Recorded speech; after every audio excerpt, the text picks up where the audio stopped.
كلمنا المره الاخيره مع عبد الكريم، قال لك ممكن يقوم بعمل تدوير. مستحيل يقوم بعمل تدوير، لانه حتى المباراه حتى يقوم بمباراه قويه ومباراه اعلى مستوى ويسجل مباراه ولا مباراتين بعد يخرج. يعني المشكل اللغز، هذا اللغز في وقت من الاوقات عندما تكون لاعب تفكر يا اما نبقى على هذا الحال اتحمل وضغط، يعني نتحمل الضغط هذا كله ونتحمل دكه الاحتياط ونبحث على مكاني كاساسي، والمشكل مستحيل، لانه فلسفه المدرب فلسفه واضحه. هذا المدرب يا اما لا يحب محرز يا اما يجبر محرز على المغادره.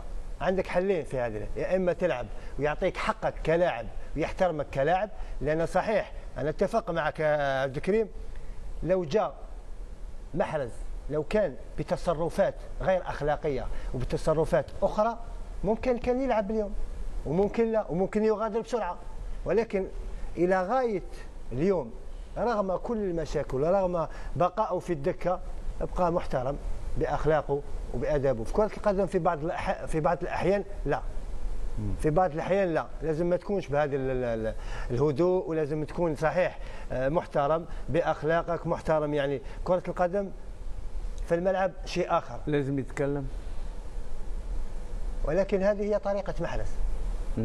يعني انا رايي الشخصي صحيح هو مؤدب خلوق، ليس من اللاعبين اللي يروح يتكلم كثير مع المدرب.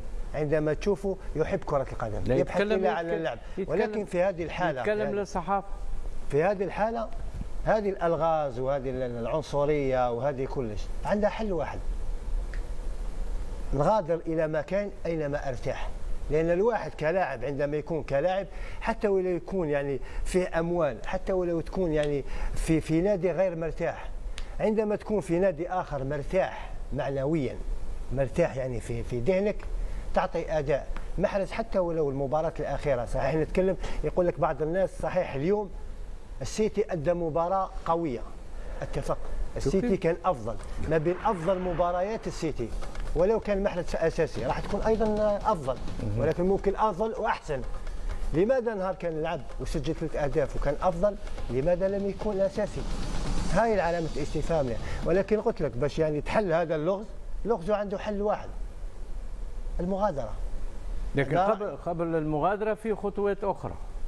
أي خطوات؟ لأنك ما تلعب جيد على الدكة تدخل 5 دقائق يبدأ محرز يتكلم.